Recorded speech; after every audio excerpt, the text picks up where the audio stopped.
दोस्तों आईपीओ एक ऐसी कमाल की चीज़ है जो बड़े बड़े इन्वेस्टर को भी बहुत ज़्यादा पसंद है। और आखिर पसंद भी क्यों ना हो, जहाँ शेयर मार्केट में अगर एक साल में आप 15 से 20% का रिटर्न कमाते हो तो वो बहुत बढ़िया रिटर्न माना जाता है। वही आईपीओ में सिर्फ कुछ ही दिनों में इससे ज़्यादा रिटर्न कमाया जा सकता है। अगर मैं आपको इस साल के टॉप आईपीओ की आपको लिस्ट दिखाऊं तो आप देख सकते हो कि ज़्यादातर आईपीओ ने तो लगभग डबल रिटर्न दिया है। यानी कि जिन्होंने अपने पैसे इन आईपीओ में लगाए थे उनके पैसे लगभग डबल हो गए। हालांकि कुछ ऐसे आईपीओ भी थे जिनमें ज्यादा प्रॉफिट नहीं हुआ, लेकिन उनके अलावा ज्यादातर आईपीओ ने अच्छा खासा रिटर्न दिया।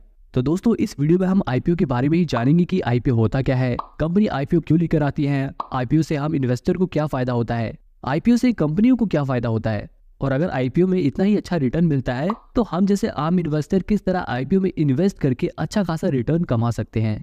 क्योंकि अक्सर यही देखा गया है कि ज्यादातर लोग आईपीओ में तो अप्लाई कर देते हैं लेकिन उनको शेयर अलॉट नहीं होते। इसलिए वीडियो के लास्ट में मैं आपको कुछ ऐसी जरूरी बातें भी बताऊंगा जिन्हें अगर आप फॉलो करते हो तो आपको आईपीओ अलॉट होने के चांसेस बढ़ जाएंगे। देखो आईपीओ का मतलब होता है इनिशियल पब्लिक ऑफरिंग। अब भाई हम लोग यहाँ पर फुल फॉर्म जानने तो आए नहीं, हमें इसका कॉन्सेप्ट समझना है, तो इसके लिए हम सीधे एग्जाम्पल लेते हैं और इसका कॉन्सेप्ट समझते हैं। मान लो कोई एक कंपनी है जिसका नाम है XYZ लिमिटेड। ये कंपनी बहुत ही अच्छा बिजनेस कर रही थी, अच्छी सेल्स कर रही थी, लोगों को भी इस कंपनी का प्रोडक्ट बहुत पसंद आ रहा था। अभी ये कंपनी अपने बिजनेस को और बड़ा करना चाहती है ताकि वो मार्केट में नए प्रोडक्ट को लॉन्च कर सके और पहले से और ज्यादा प्रॉफिट कमा सके। अब यह कंपनी के बिजनेस को बड़ा करने के लिए कंपनी को पैसे चाहिए। अब कंपनियों को पैसे भी बहुत ज्यादा चाहिए होते हैं। मान लो इस कंपनी को 100-200 करोड़ रुपए चाहिए। अब इतने सारे पैसे कंपनी किसी बैंक से लेने तो जाएगी नहीं, क्योंकि देखो भैया पहली बात तो ये कि कोई भी बैंक इतना बड़ा अमाउंट तो लोन पे देना नहीं चाहेगा, और अगर मान लो दे भी देता है तो वो इस पे बहुत ज़्यादा इंटरेस्ट चार्ज करेगा, और अगर कंपनी हाई इंटरेस्ट पे लोन ले लेगी तो उसे इंटरेस्ट चुकाने में दिक्कत होगी। इसलिए कंपनी दूसरा रास्ता अपनाती है और वो पब्लिक से यानी कि आम जनता से पैसे मांगती हैं और इसके बदले उन्हें अपनी कंपनी के शेयर्स दे देती है। जैसा कि आपने आईपीओ की फुल फॉर्म में देखा था, लिखा था इनिशियल पब्लिक ऑफरिंग। इसके नाम में देखो लिखा है पब्लिक ऑफरिंग, यानी कि यहाँ पर ये पब्लिक को ऑफर कर रहे हैं अपनी कंपनी के शेयर्स, जिसके बदले में वो उनसे पैसे मांग रहे हैं। और यहाँ पर देखो इनिशियल लिखा है। इनिशियल का मतलब होता है पहली बार, और पब्लिक ऑफरिंग का मतलब पहली बार जब कंपनी पब्लिक यानी कि जनता को अपनी कंपनी के शेयर ऑफर करती है पैसे के बदले में, उसे इनिशियल पब्लिक ऑफरिंग कहते हैं, आईपीओ कहते हैं। अब आपको थोड़ा थोड़ा ये फुल फॉर्म का मतलब भी समझ आ रहा होगा। तो अब आपको आईपीओ क्या होता है ये पता चल गया, कंपनी आईपीओ को लॉन्च क्यों करती है ये भी पता चल गया। अब हम जानते हैं कि कंपनी आईपीओ कैसे लॉन्च करती है। अब यहाँ पर ये देखो कि कोई भी कंपनी ना डायरेक्ट पब्लिक से पैसे नहीं मांग सकती कि भैया डायरेक्ट पब्लिक के पास गई और उन्हें अपनी कंपनी के शेयर पकड़ा कर कहती है कि भैया लाओ पैसे दे दो हमें। ऐसा नहीं होता। कंपनी को अगर पब्लिक से पैसे मांगने हैं तो उन्हें अपने आप को स्टॉक मार्केट में स्टॉक एक्सचेंज के पास रजिस्टर कराना पड़ेगा।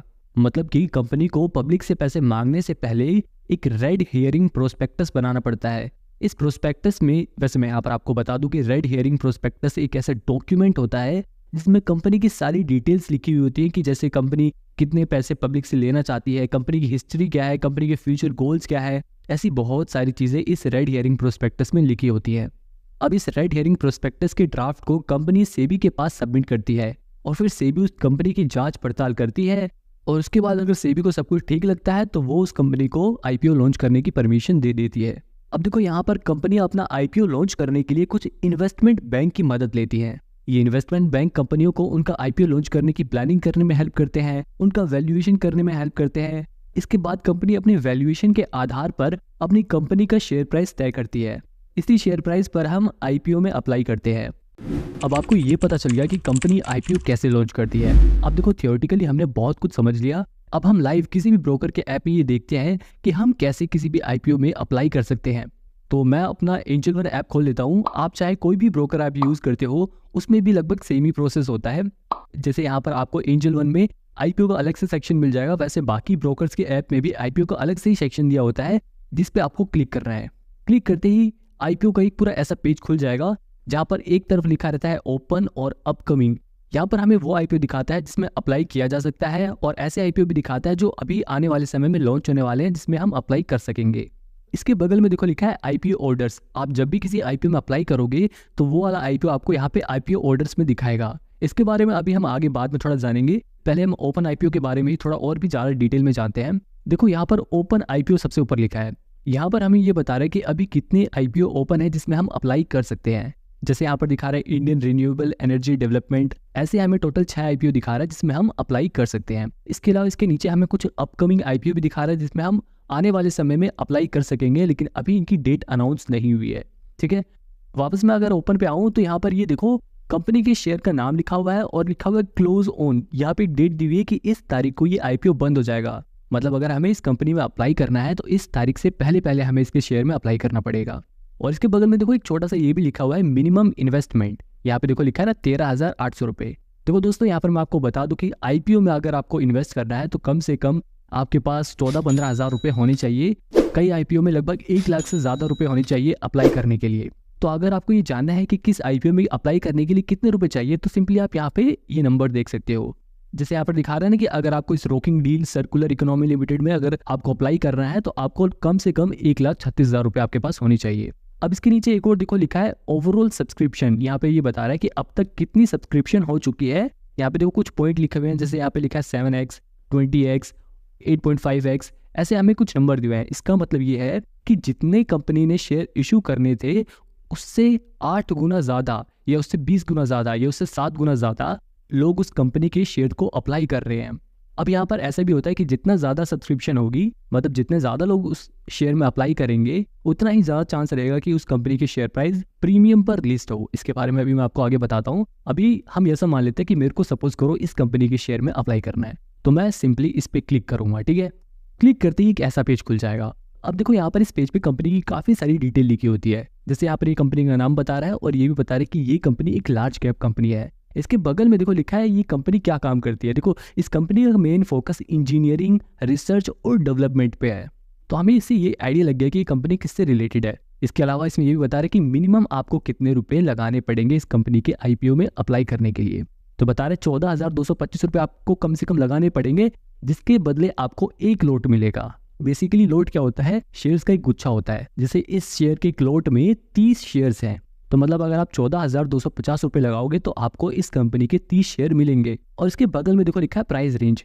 जैसे कि मैंने आपको बताया था कि कंपनी अपने वैल्यूएशन के हिसाब से अपना एक प्राइस सेट करती है, उसी प्राइस पर हम इस कंपनी के आईपीओ में अप्लाई कर सकते हैं। जैसे यहाँ पर दिखा रहा है 475 रुपये से आप 500 रुपये के बीच में एक प्राइस पर बीट कर सकते हो। यानी कि आप एक प्राइस पर बोली लगा सकते हो कि मुझे इतने पे चाहिए। तो यहाँ पर मैं आपको बता दूं, अगर आप ये चाहते हो कि आपको शेयर अलॉट हो तो हमेशा ये जो प्राइस दिया होता है इसके मैक्सिमम प्राइस पर, यानी कि जो ये 500 रुपये जैसे यहाँ पे दिया हुआ है, इसके मैक्सिमम प्राइस पर बीट किया करो। इससे अलॉटमेंट के चांसेस बढ़ जाते हैं। अब इसके नीचे देखो लिखा है मैक्स क्वांटिटी, यानी कि आप ज़्यादा से ज़्यादा इस कंपनी के कितने लोट्स खरीद सकते हो या कितने शेयर्स खरीद सकते हो वो यहाँ पे लिखा है। आप ज़्यादा से ज़्यादा कितने पैसे लगा सकते हो वो यहाँ पे लिखा है। अगर कोई रिटेल डिस्काउंट मिलेगा तो यहाँ पे लिखा रहता है। इसके अलावा कंपनी कितने पैसे इस आईपीओ से इकट्ठा करना चाहती है, मतलब कंपनी जनता से कितने पैसे इकट्ठा करना चाहती है इस आईपीओ के द्वारा, तो वो यहाँ पे लिखा है 3,042 रुपये। हमने एग्जांपल में 100-200 लिया था, यहाँ पे देखो 3,042 करोड़ रुपए ले रही है। और इसके नीचे सब्सक्रिप्शन स्टेटस है जिसके बारे में मैं आपको पहले ही बता चुका हूँ। खैर अगर अब इसके नीचे और आए हम तो यहाँ पे देखो लिखा है आईपीओ डेट्स। देखो जब भी आईपीओ लॉन्च होता है ना तो उसकी एक डेट आती है, उस डेट से कुछ दिन के अंदर अंदर ही हम उसमें अप्लाई कर सकते हैं। उस डेट को बोलते हैं इशू पीरियड। अब देखो जैसे यहाँ पर इस कंपनी ने ऑफर स्टार्ट किया था 22 नवंबर को, तो 22 नवंबर 2023 से इसमें लोगों ने अप्लाई करना स्टार्ट किया। इसके बाद 24 नवंबर 2023 तक इसकी आखिरी डेट थी 22, 23, 24, मतलब इन 3 दिन के अंदर लोग अप्लाई कर सकते थे। अब इसके बाद जितने भी लोगों ने उस तारीख के बीच में अप्लाई किया था उनको शेयर अलॉट होना शुरू होगा। और उस अलॉटमेंट की डेट यहाँ पे दी हुई है 30 नवंबर। 30 नवंबर तक उसके शेयर अलॉट हो जाएंगे। इसके बाद ये कंपनी एनएससी और बीएससी में लिस्ट हो जाएगी। तो मतलब ये आईपीओ की पूरी डेट लिखी हुई है। इसके बाद इसके नीचे कंपनी की थोड़ी वो डिटेल्स लिखी हुई है, कंपनी के बारे में कुछ बेसिक चीज़ें लिखी हुई हैं। और उसके थोड़ा और नीचे करोगे तो यहाँ पे रेड हेयरिंग प्रोस्पेक्टस भी मिल जाएगा आपको कंपनी का, जिसके बारे में मैंने आपको वीडियो की शुरुआत में बताया था कि रेड हेयरिंग प्रोस्पेक्टस क्या होता है। तो देखो कायदे से अगर आप किसी भी कंपनी के शेयर में लंबे समय के लिए इन्वेस्ट करना चाहते हो तो उसके रेड हेयरिंग प्रोस्पेक्टस को पढ़ के ही उस आईपीओ में अप्लाई करो। इससे आपको कंपनी के बारे में काफ़ी कुछ पता चल जाएगा। इसके थोड़ा और नीचे कंपनी की स्ट्रेंथ एक तरफ लिखी होती है और उस कंपनी में क्या क्या रिस्क है वो भी यहाँ पे लिखा रहता है। तो मतलब इसे पढ़कर आपको कंपनी की ताकत और कंपनी की कमजोरी दोनों के बारे में ही पता चल जाएगा। अब मान लो अगर आपको इसमें अप्लाई करना है तो अप्लाई नाउ पे क्लिक कर देना। इसके बाद आपके पास एक ऐसा पेज खुल जाएगा। तो यहाँ पर सबसे ऊपर आपको एंटर करना है कि आप कितने लोट खरीदना चाहते हो। जैसे मैं यहाँ पे डाल देता हूँ कि मैं इस कंपनी के 13 लोट खरीदना चाहता हूँ। यहाँ पे मैक्सिमम क्वांटिटी भी लिखी है कि आप ज़्यादा से ज़्यादा कितने लॉट में अप्लाई कर सकते हो, ठीक है। प्राइस से छेड़छाड़ मत करना। और इसके बगल में देखो लिखा है इन्वेस्टर टाइप। अब देखो यहाँ पर मेरे पास ऑलरेडी टाटा की दूसरी कंपनियों के शेयर थे, इसलिए मैंने यहाँ पर चूज़ किया शेयर होल्डर वाला ऑप्शन। अगर मेरे पे टाटा के कोई और भी शेयर नहीं होते तो मैं इंडिविजुअल शेयर चूज़ करता। मतलब अगर आप कोई भी कंपनी के शेयर में अप्लाई करने जा रहे हो और उस कंपनी का अगर आपके पास कोई और शेयर नहीं है तो आप इंडिविजुअल वाले ऑप्शन पे ही क्लिक करोगे। अगर आप उस कंपनी के एम्प्लॉय हो तो एम्प्लॉय पे भी चूज़ कर सकते हो, ठीक है। अब इसके नीचे देखो लिखा है एंटर यूपीआई आईडी। यहाँ पर आपको अपनी वो यूपीआई आईडी डालनी है जहाँ से आप पेमेंट करना चाहते हो। ध्यान रहे अपनी ये यूपीआई आईडी सही डालना। इसके बाद आपको अप्लाई फॉर आईपीओ पे क्लिक करके प्रोसीड पे क्लिक कर देना है और फिर आपका ऑर्डर प्लेस हो जाएगा। अब अगर मैं इस व्यू ऑर्डर स्टेटस पे क्लिक करूँ तो मेरे को मेरे ऑर्डर का स्टेटस दिखा देगा। जैसे यहाँ पर दिखा रहा है कि मैंने इस तारीख को अप्लाई किया, अब मेरे को अपनी पेमेंट अप्रूव करनी है। कुछ समय होने के बाद आपके पास एक ऐसा मैसेज आ जाएगा कि approve your IPO request for जिस भी कंपनी में आप अप्लाई करोगे और कितने रुपए वो बता देगा। आपको क्या करना है, आप इस लिंक पे क्लिक करके पेमेंट कर सकते हो, या फिर अगर आपको इस लिंक पे नहीं क्लिक करना तो आप सिंपली अपना वो यूपीआई ऐप खोलो जिसकी आपने यूपीआई आईडी डाली थी। वहाँ पे आपके उस यूपीआई ऐप पर भी एक ऐसी नोटिफिकेशन आ जाएगी जिस पे क्लिक करके आप सिंपली पेमेंट कर सकते हो। अब मैं यहाँ पर आपको ये बता दूं कि जैसे ही आप पेमेंट करोगे तो आपका बैंक आपके अकाउंट से वो पैसे काट लेगा और उन पैसों को होल्ड करके रखेगा। अगर उस कंपनी के शेयर आपको अलॉट हो जाते हैं तब तो वो पैसे कट जाएंगे, लेकिन अगर उस कंपनी के शेयर आपको अलॉट नहीं होते तो ऑटोमेटिकली आपके वो पैसे होल्ड से हट जाएंगे और वापस आपके बैंक अकाउंट में आ जाएंगे। तो मतलब घबराने वाली कोई भी बात नहीं, आपके पैसे कहीं नहीं फंसने वाले। अगर शेयर अलॉट होते हैं तो पैसे कटेंगे, नहीं होते तो वापस आपके बैंक अकाउंट में आ जाएंगे और आपके पास एक ऐसा मैसेज भी आ जाएगा कि आपके पैसे वापस आपके बैंक अकाउंट में आ गए हैं। पेमेंट होने के बाद इस वाले ऑप्शन पे भी टिक आ जाएगा। अब इसके बाद आपको अलॉटमेंट का वेट करना है। अलॉटमेंट वाले दिन अगर आपकी किस्मत अच्छी रही और आपको शेयर अलॉट हो गए तो आपके पास एक ईमेल आ जाएगा कि आपको इस कंपनी के शेयर अलॉट हो चुके हैं। कई बार ऐसा भी होता है कि आपको कंपनी के पूरे शेयर अलॉट नहीं होते, आपने अप्लाई ज़्यादा शेयर्स के लिए किया होता है लेकिन आपको मिलते थोड़ी कम शेयर्स हैं। तो इस केस में भी आपको ईमेल आएगा और उसमें भी लिखा रहेगा कि आपने इतने शेयर्स के लिए अप्लाई किया था लेकिन आपको इतने ही शेयर अलॉट हुए हैं, बाकी पैसे आपको रिफंड हो जाएंगे। तो उस हिसाब से आपके पैसे कटेंगे और जो शेयर आपको नहीं मिले उसके पैसे आपको वापस आपके बैंक अकाउंट में आ जाएंगे। और अगर आपको उस कंपनी के शेयर अलॉट नहीं होते तब भी आपके पास एक ऐसा ईमेल आएगा जिसमें लिखा रहेगा कि आपने इतने शेयर के लिए अप्लाई किया था लेकिन आपको एक भी शेयर अलॉट नहीं हुआ। अक्सर ये ईमेल आने से पहले ही हमारे पास वो बैंक का मैसेज आ जाता है कि हमारे पैसे हमारे बैंक अकाउंट में आ गए हैं। अगर वो पूरे पैसे आ जाते हैं तो मतलब समझ जाओ कि हमें शेयर अलॉट नहीं हुए। और अगर आपको शेयर अलॉट हो जाते हैं तो यहाँ पर ये भी लिखा आएगा कि आपको इतने शेयर अलॉट हो गए हैं। उसके बाद आपको उस दिन का इंतजार करना है जिस दिन शेयर लिस्ट होगा। अगर वो कंपनी प्रीमियम पे लिस्ट होती है तो आपको फायदा होगा। जैसे टाटा टेक्नोलॉजीज का ये शेयर 500 रुपये की जगह लगभग 1200 रुपये पर लिस्ट हुआ था, यानी कि लगभग 700 रुपये के प्रीमियम अमाउंट पर इस कंपनी का शेयर लिस्ट हुआ था। मतलब एक ही शेयर पर पैसे डबल से भी ज़्यादा हो गए। पर मेरी किस्मत उतनी अच्छी नहीं थी और मेरे को टाटा टेक्नोलॉजीज का एक भी शेयर अलॉट नहीं हुआ था। अगर आप में से किसी ने टाटा टेक्नोलॉजीज के आईपीओ में अप्लाई किया था और आपको शेयर अलॉट हुए थे तो मुझे कमेंट में ज़रूर बताना। ओके, तो फाइनली मैंने आपको आईपीओ के बारे में लगभग सब कुछ बता दिया है।